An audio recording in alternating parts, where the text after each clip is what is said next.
This episode of Marijuana Today Daily is brought to you by MJ Today Media, publishers of this podcast, as well as our weekly title, Marijuana Today, and the excellent Green Rush podcast, as well as our new show, Weed Wonks, with Jordan and Andrew. You can find Weed Wonks everywhere you find podcasts, or you can open up weedwonks.com with wonks spelled W-O-N-K-S.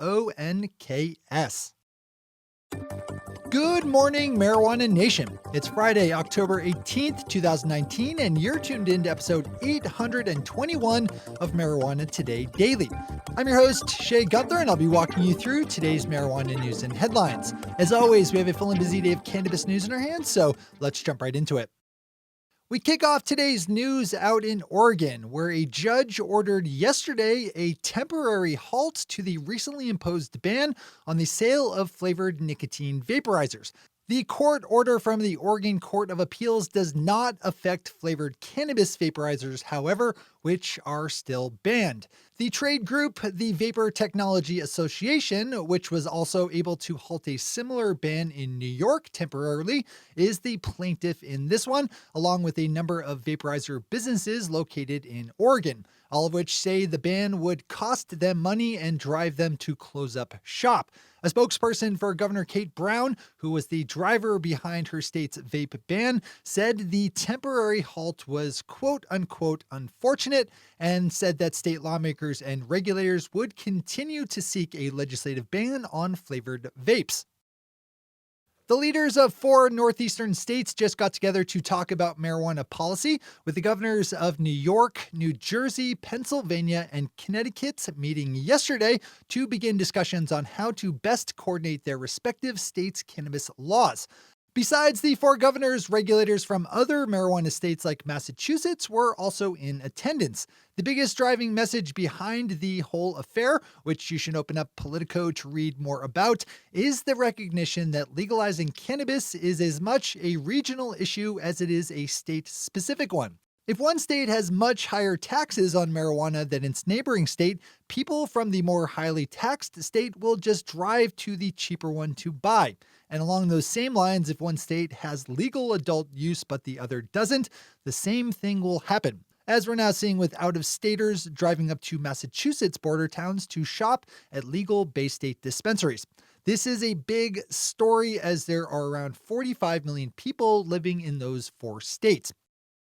Our final top story today is a Bloomberg piece published in the Boston Globe about the newly developing legal marijuana industry in Jamaica, which wants to start exporting cannabis to other countries, but is having problems navigating the American banking system, for which it would rely on to handle financial transactions.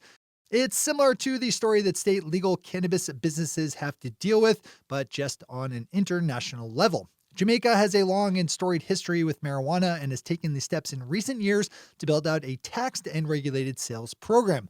Since the island only has a little under 3 million residents, though, Jamaican cannabis companies want to look abroad for sale, where they'll be able to capitalize on the built-in brand equity that Jamaica has developed with marijuana over the years. Jamaica's Minister of Industry, Commerce, Agriculture, and Fisheries, Audley Shaw, told Bloomberg in an interview on Wednesday that he wants President Donald Trump to get involved, saying, quote, "The gravity of this situation requires the highest level of focus," unquote. Unfortunately, Trump seems a little preoccupied at the moment with destroying the nation as his corrupt administration tries to burn democracy to the ground, so I'm not too hopeful we'll see any movement there. Plus, Trump and any level of focus don't really go together, so there's that. Those are our top stories for today. It's time for Marijuana Today Daily Headlines Blitz. Before we blitz out in headlines, let's quickly thank our sponsor, MJ Today Media, which makes this podcast our weekly flagship title, Marijuana Today, as well as the Green Rush podcast and our newest show, the just launched Weed Wonks. If you need to reach people in the legal marijuana industry who make decisions, then you need to be sponsoring our shows, because we have reach all over the country and throughout the business, with more than 30,000 folks listening in. Our listeners are CEOs and CFOs, they're dispensary owners and managers and marketing directors. We have lead cultivators, bud tenders, lawmakers, regulators, and investors tuning into our podcasts.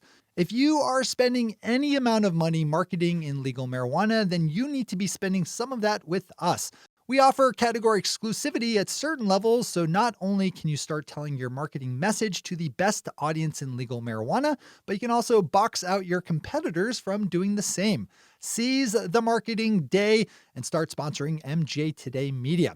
Zip me an email at shay@mjtodaymedia.com to get started. That's shay@mjtodaymedia.com, with Shay spelled S-H-E-A. All right, time for the Blitz. Canada celebrated the one-year anniversary of legalizing adult-use marijuana yesterday, and one estimate pegs the amount of money that's flowed through legal sales channels over the past 12 months at $1.1 billion, or around 231,000 pounds of flour, give or take. Randy Robinson over Mary Jane picked up on another story out of Canada about the newly legal status of marijuana edibles, which became officially legal today, after a year-long moratorium that started as Canada kicked off legalization last year. But as Randy has also pointed out, it'll be a couple of months at least before Canadian consumers can buy edibles from licensed shops, as there's a 60-day waiting period for the industry to get operations up and inspected. A newly proposed bill in Michigan would streamline the process for people to expunge low-level marijuana-related cannabis charges from their records. If passed, the bill would reduce the steps needed by someone to expunge their records down to a simple form that would not require the services of a lawyer. It would also cut the time that prosecutors get to challenge expungements down to 60 days. The bill currently has 33 co-sponsors with bipartisan support and the backing of Michigan's Attorney General, Dana Nessel. Margaret Jackson over Marijuana Business Daily has a really interesting story up about the secondary market for legal marijuana business licenses, where buyers pay more for licenses in exchange for the certainty of being able to buy. That compares to people seeking licenses in state-led competitive markets where the act of applying comes with the risk of being denied. One California business development company estimates that the average group of license applicants will lose around $1 million in the process. There's a lot of good stuff in this one. Swing over to Marijuana Business Daily for the full read.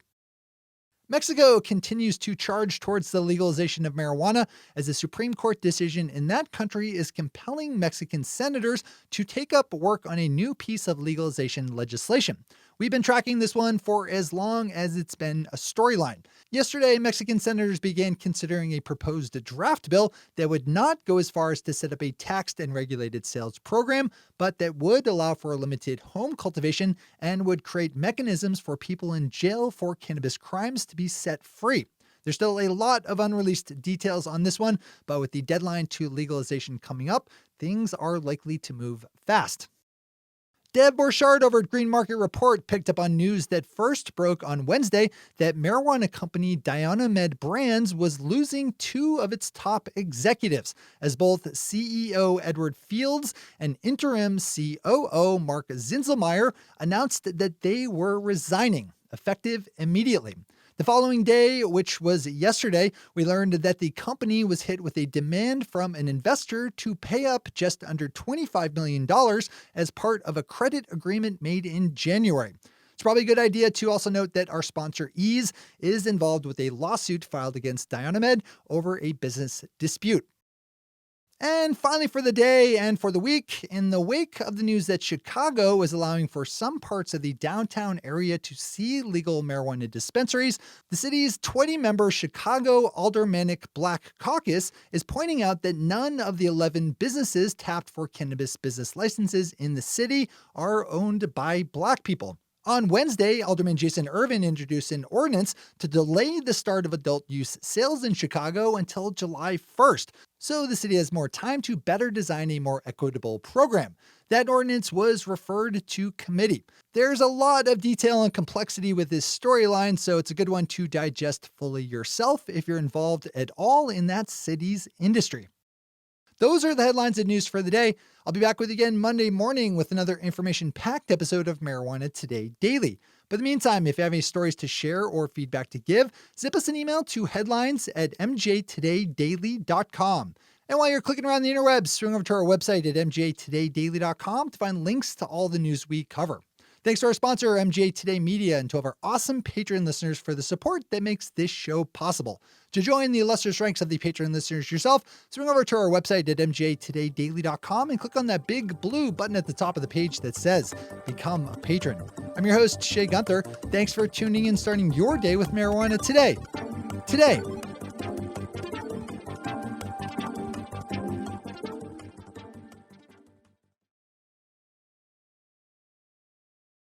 One take, Shay. One take.